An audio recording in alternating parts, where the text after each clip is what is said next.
ایک حکم نبی نے خود حجۃ الوداع میں کیا دیا؟ فرمایا استوصوا بالنساء خیرا، عورتوں سے اچھا سلوک کرو، اس میں میری وصیت کو قبول، وصیت وہاں کی جاتی ہے جب کوئی دنیا سے جا رہا ہوتا ہے، اور فرمایا جو ماتحت ہیں غلام ان کے ساتھ بھی اچھا سلوک کرو۔ پھر اللہ نے خواتین کو، اللہ کے نبی نے خواتین سے بھی خطاب کہ شوہر کا تم پر بھی حق ہے۔ غیر مسلموں میں نہ بیوی کا شوہر پہ حق، نہ شوہر کا بیوی پہ حق، بس ایک لیونگ ریلیشن ٹائپ کی چیز بچی ہے، ڈاکومنٹیشن میں وہ رہ رہے ہیں، وہ رہ رہی، کوئی کسی کی اطاعت لازم نہیں ہے۔ مرد کا حق عورت پہ کیا ہے؟ اللہ نے عورت کو بتا دیا، قوامون علی النساء، گھر کا سربراہ کون ہے؟ یہ تو آپ کے فیور کی بات ہے نا، تو منہ سے بولے، سربراہ کون ہے؟ مرد۔ جب گھر میں دو باتوں میں اختلاف ہوگا تو آخری فیصلہ کس کا معتبر ہوگا؟ شوہر۔ یہ ہماری خواتین کو سمجھنا چاہیے۔ گھروں میں بہت سے جھگڑے اسی بیس پہ ہو رہے ہوتے ہیں، پتہ ہی نہیں چلتا اس گھر میں چلتی کس کی ہے، یہ پتہ ہی نہیں چل رہا ہوتا اس گھر میں چلے گی کس کی۔ وہی وہ غیر مسلم ہے۔ گھر بھی ایک چھوٹی سی ریاست ہوتی ہے، اور ریاست سربراہ کے بغیر نہیں چل سکتی۔ اب کسی نہ کسی کو تو سربراہ بنانا تھا نا، تو اللہ نے فرمایا بما فضل اللہ بعضهم علی بعض۔ خواتین کو اس پہ اشکال ہوگا بھئی سربراہ یہ کیوں ہے، میں کیوں نہیں ہوں؟ تو اللہ نے اس کا جواب دیا، ایک جواب تو بما انفقوا من اموالہم، تمہاری تمام تر مالی ذمہ داریاں تمہارے بچوں کی تمہارے شوہر پر ہیں۔ تو جب اللہ نے اس پر ذمہ داریوں کا اتنا بڑا بوجھ ڈال دیا تو تھوڑا سا تو حق اس کو بھی ملے گا کہ نہیں ملے گا، ورنہ وہ تو پھر خانسامہ اور نوکر بن جائے گا۔ کیا خیال ہے بھائی؟ تو اس کو خانسامہ سے بچانے کے لیے اللہ نے کہا کہ جب ساری ذمہ داریاں تمہاری کس کی ہیں؟ شوہر کے ذمہ، اور دھڑلے سے تم اپنا حق کا مطالبہ کر سکتی ہو۔ میں اکثر ایک مثال دیتا ہوں، دیکھو ہم جب کسی سے کوئی چیز منگواتے ہیں تو ایکسکیوز، اس طرح کے الفاظ، جیسے میں یہاں پانی منگواؤں گا، سر پلیز ایکسکیوز می سر، تھوڑا سا پانی لا دیے گا مجھے۔ آپ باہر جا رہے ہیں تو 2 بوائل انڈے لیتے آئیے گا، مجھے پتا ہے بھائی آپ کے ذمہ میری خدمت لازم نہیں۔ کیا بیگم بھی اسی سٹائل سے منگواتی ہے انڈے؟ ایکسکیوز می آپ باہر جا رہے ہیں تو کائنڈلی 6 انڈے لیتے ہوئے آئیے گا؟ بھائی ایسا تھوڑی ہوتا ہے، حکم لگتا ہے نا، اس کو پتا ہے میرا حق ہے، میرا رائٹ ہے، آپ کی ذمہ ہے کہ میرے خرچہ اٹھانا، آپ کے ذمہ ہے۔ تو جب اللہ نے عورت کو اتنا فیور دے دیا کہ تمہاری تمام تر ذمہ داری کس کی ہے، عورت کروڑوں روپے بھی کماتی ہو نا، پھر بھی اس کا نان نفقہ شوہر کے ذمہ ہے، اس کے اپنے ذمہ نہیں ہے۔ عجیب بات ہے، ماں باپ کروڑوں روپے کماتے ہو نا تو بیٹے کے ذمہ ان کا نان نفقہ نہیں ہے، کیونکہ وہ خود کما رہے ہیں۔ بیٹے کے ذمہ جب ہے جب وہ نہ کما رہے ہوں، لیکن بیوی کو وراثت میں کروڑوں روپے بھی ملے ہوں تو بھی اس کی ذمہ داری کس کے کندھوں پہ ہے؟ شوہر کے کندھوں میں۔ اس معاملے میں اللہ نے نان نفقے کے معاملے میں اللہ نے اس کو آگے رکھا ہے، تو پھر میاں کو بھی تو تھوڑا سا کچھ اس بیچارے کو کچھ حق دیا ہے۔ اس کا حق یہ دیا ہے کہ گھر میں جب رائے میں اختلاف ہوگا تو آخری فیصلہ کس کا ہوگا؟ اس کا ہوگا۔ تو اللہ کے کہنے سے مان لیں بھائی یہ ہمارا سربراہ ہے، ہم اس کے ماتحت ہیں، ہم غلام نہیں ہیں اس کے، لیکن کیا ہیں؟ دیکھو ہم حکومت کے ماتحت ہوتے ہیں، حکومتوں کے غلام تھوڑی ہوتے ہیں۔ آپ دفتر میں اپنے باس کے غلام ہوتے ہیں کیا؟ ماتحت ہوتے ہیں، مینیجر کے ماتحت ہوتے ہیں آپ۔ تو گھر میں بھی میاں سربراہ ہے اور خواتین ان کے ماتحت۔ تو یہ نبی صلی اللہ علیہ وسلم نے حقوق بیان کیا اور مرد کو کہا کہ ان کے ساتھ اچھا سلوک کرو، اور صرف کہا نہیں، یہ کر کے دکھایا ہے۔ اپنی زوجہ سیدہ عائشہ کے ساتھ کیسا اچھا سلوک کیا، 2 حدیثیں سنا کے بس میں بیان کو ختم کرتا ہوں، اور پھر کچھ عرفات کے تھوڑے سے اعمال بتا دیتا ہوں جو مولانا انعام صاحب ماشاءاللہ بار بار بتا ہی رہے ہیں، ان کو ہلکا سا ریپیٹ کر دیتا ہوں۔ نبی صلی اللہ علیہ وسلم کی دعوت کی ایک صحابی نے، آپ نے فرمایا کہ عائشہ کو بھی بلاؤ میرے ساتھ، میری زوجہ عائشہ کو بھی بلاؤ۔ وہ صحابی افورڈ نہیں کر سکتے تھے، میں کیسے بلاؤں، منع کر دیا۔ چند دنوں بعد ان صحابی نے دوبارہ دعوت کی، یا رسول اللہ میں چاہتا ہوں آپ میرے گھر آ کے کھانا کھائیں۔ آپ نے فرمایا عائشہ کو بھی بلاؤ۔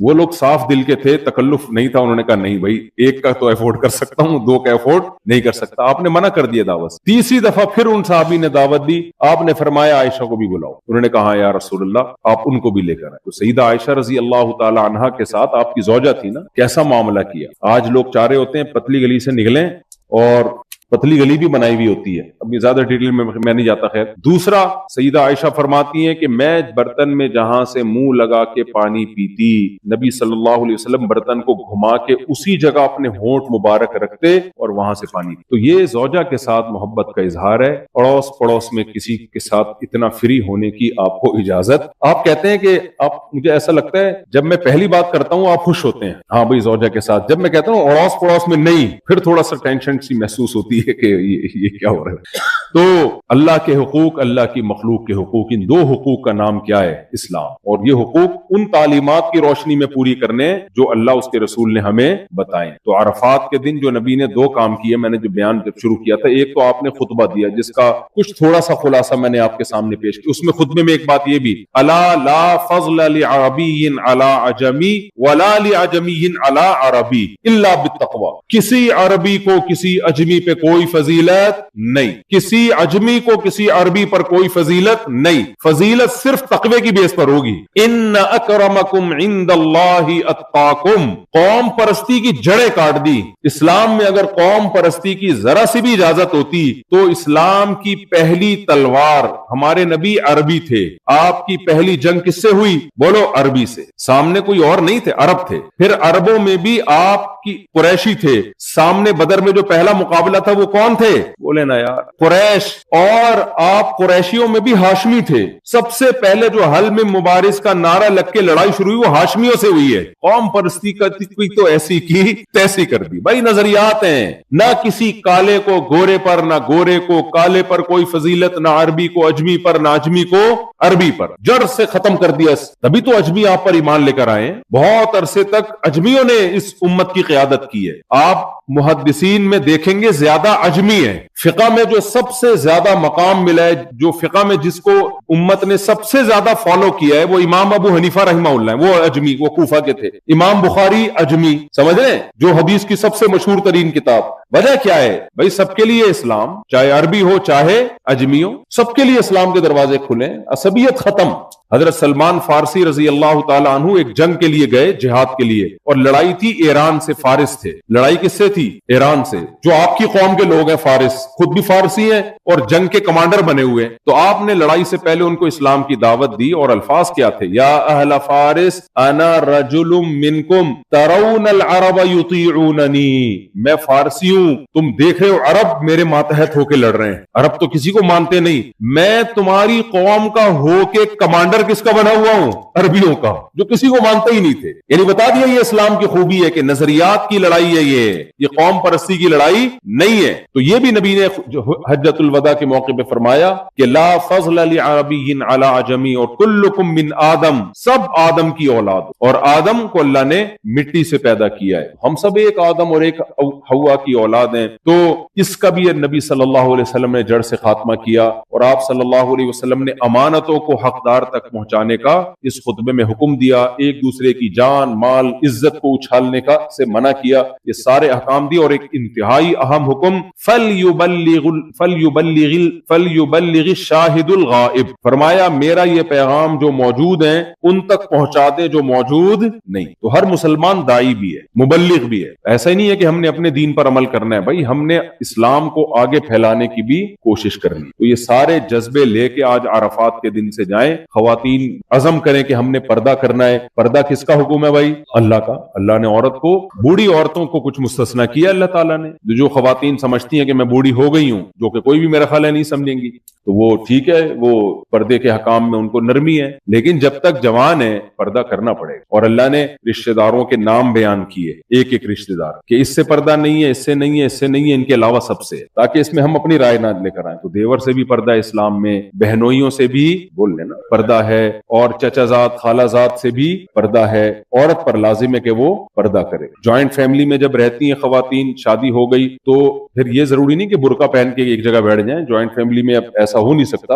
اتنا اہتمام کر لیں بھائی, کھانے کے اگر دسترخوان لگتا ہے تو سامنے دیور کے نہ بیٹھیں, تھوڑا سا سائڈ پہ ہو جائیں, تھوڑا احتیاط کر لیں, فری نہ ہو اس سے. سلام دعا کی حد تک تو ٹھیک ہے, جب رشتہ دار رہتے ہیں, ایک ہی گھر میں رہتے ہیں, تو سلام دعا کی حد تک کوئی وہ نہیں ہے. بے محابہ ہو کے بالکل سامنے آنا, گپیں مارنا, دیکھو ہماری ایک باؤنڈری, ہم غیر مسلم نہیں ہے. اگر اس باؤنڈری کو ہم نے اتار دیا نا تو وہ حشر ہوگا جو وہاں ہو. اس باؤنڈری کو مت کھینچیں. اور اللہ ہم سے محبت اس بیس پہ کرتا ہے کہ ہم اس کا کلمہ پڑھتے ہیں, اس کو مانتے ہیں. اگر ہمارے اندر یہ بھی ختم ہو گیا تو اللہ کی نظر میں پھر کوئی حیثیت ہے, آخرت ہماری تحریک ہے پھر. تو خواتین پردے کا اہتمام کی آج نیت کریں. عرفہ کا دن توبہ کا دن ہے. تو دوسرا کام پہلا کام تو نبی کی یہ تعلیمات تھی. دوسرا کام جیسے مفتی انعام صاحب نے بتایا 4 گھنٹے دعا مانگی ہے. ایسا ہی ہے نا, 6 گھنٹے بہت لمبی دعا. عرفہ کا دن دعائیں مانگنے کا دن, خوب گڑ گڑا کے, اور اس میں دھوپ میں کھڑے ہو کے دعا مانگنا زیادہ افضل. یہاں بھی مانگ سکتے ہیں جو بوڑھے لوگ ہیں جن کے لیے دھوپ میں کھڑا ہونا مشکل ہے, لیکن افضل کیا ہے, دھوپ میں کھڑے ہو کے دعا مانگیں, اپنے لیے, اپنے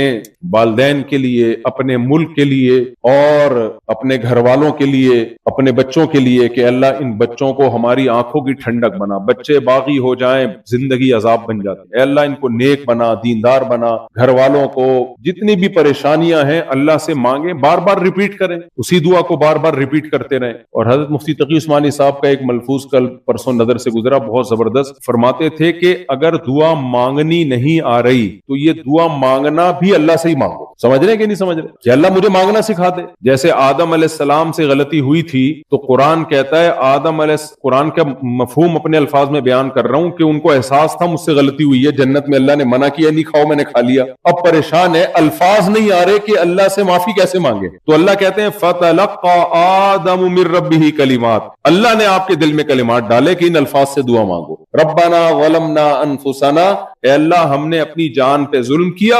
وَإِن لَّمْ تَغْفِرْ لَنَا, اگر تو نے معاف نہ کیا. وَتَرْحَمْنَا, اور تو نے ہم پہ رحم نہ کیا. لَنَكُونَنَّ مِنَ الْخَاسِرِينَ, ہم تباہ و برباد ہو جائیں گے. ہم دونوں, ہوا بھی اور میں بھی, ہم سب تباہ ہو جائیں گے. بھائی ہم نے بھی زندگی میں بہت سے گناہ کیے ہوں گے, تو اللہ سے توبہ کرے, معافی مانگے. اے اللہ ہم تو کر بیٹھے, اب تو عذاب بھی دے سکتا ہے, تو معاف بھی کر سکتا ہے. نبی نے فرمایا کہ جب کوئی بندہ گناہ کر کے اللہ سے توبہ کرتا ہے تو اللہ فرشتوں سے کہتا ہے, دیکھو دنیا میں بہت سے لوگ ہیں جنہوں نے گناہ کیا, کوئی نہیں آیا توبہ کرنے کے لیے. اس سے غلطی ہوئی ہے اور یہ توبہ کرنے کے لیے آ رہا ہے. حالانکہ نہ اس نے مجھے دیکھا نہ اس نے میرے عذاب, اس نے تھوڑی دیکھا کہ گناہ پہ کیا سزا ملتی ہے. یہ تو سب آخرت کی چیزیں ہیں نا, دنیا میں تھوڑی دیکھا ہے ہم نے. نہ اس نے مجھے دیکھا نہ اس نے یہ دیکھا کہ اس نے جو گناہ کیا اس پہ کیا سزا ملے گی. صرف میرے پیغمبر اور میری کتابوں پر ایمان رکھ کے یہ یقین کر بیٹھا ہے کہ گناہ کرنے والے کا انجام اچھا نہیں ہوتا. کیونکہ جب عذاب دیکھ لیں گے نا پھر توبہ قبول نہیں ہوتی ہے. فرعون کو جو پہلی ڈبکی لگی تھی تو کیسا ایمان لے کر آیا تھا, فوراً ایمان لے آیا جب غوطہ لگا ہے نا فرعون کو پہلا کہ آمنتو انہ لا الہ الا الذی آمنت بہ بنو اسرائیل, میں بنو اسرائیل کے خدا پر ایمان لایا. اللہ نے کہا اب مقبول نہیں. اس سے پہلے 2 آنسو بہاتا سب معاف ہو جاتا. تو ہم نے اللہ کے عذاب کو اپنی آنکھوں سے دیکھا نہیں, اور اللہ ہمیں نہ ہی دکھائے. ہم نے نہیں دیکھا کہ کیا کچھ موت کے بعد انسان پہ گزرتی ہے اور کیا سزا ملتی ہے. اللہ ہمیں نہ ہی دکھائے, نہ دنیا میں دیکھا نہ آخرت میں دیکھا. تو اس لیے ابھی اپنے گناہوں پہ 2 آنسو بہا لیں گے, اللہ کو ان آنسوؤں کی بہت قدر ہوگی. اور اسی الفاظ سے دعا مانگے, اللہ ہم نے ظلم کر بیٹھے ہیں. تو نبی نے فرمایا جب اس جذبے سے انسان اللہ سے دعا مانگتا ہے, اللہ کہتا ہے میں نے اس جذبے کی لاج رکھی, نہ اس نے مجھے دیکھا نہ عذاب کو دیکھا, تو میں اس کے گناہ کو معاف کرتا ہوں. فرمایا پھر دوبارہ غلطی ہو, پھر دوبارہ اگر اللہ کے پاس آئے تو اللہ کہتا ہے دیکھو دوبارہ غلطی ہوئی ہے, ابھی بھی اس نے نہ میرا عذاب دیکھا نہ مجھے دیکھا, لیکن اسے پتا ہے کوئی اس کا رب ہے جو گناہ کو معاف بھی کر سکتا ہے اور گناہ پہ سزا بھی دے سکتا ہے. بار بار غلطی ہو, بار بار توبہ ہو, لیکن توبہ اس جذبے سے نہ ہو کہ دوبارہ غلطی کر کے توبہ کروں گا. جذبہ یہی ہو کہ کبھی بھی نہیں کروں گا میں. پھر اگر شیطان کروا دیتا ہے تو پھر توبہ کرے اللہ کے سامنے. تو انسان توبہ کرتے کرتے تھک سکتا ہے, اللہ معاف کرتے کرتے نہیں. تو آج عرفہ کے دن توبہ کریں, جو کوتاہیاں ہوئی ہم سے زندگی بھر, اور دل میں سوچے بھی کون سے گناہ ہمارے ذمے ہیں. کچھ گناہ تو ایسے ہیں جو جیسے کسی کا پیسہ کھایا ہوا ہے, تو آج توبہ کریں کہ وہ واپس کرنا ہے. یہ توبہ نہیں ہوتی کہ وہ تو میں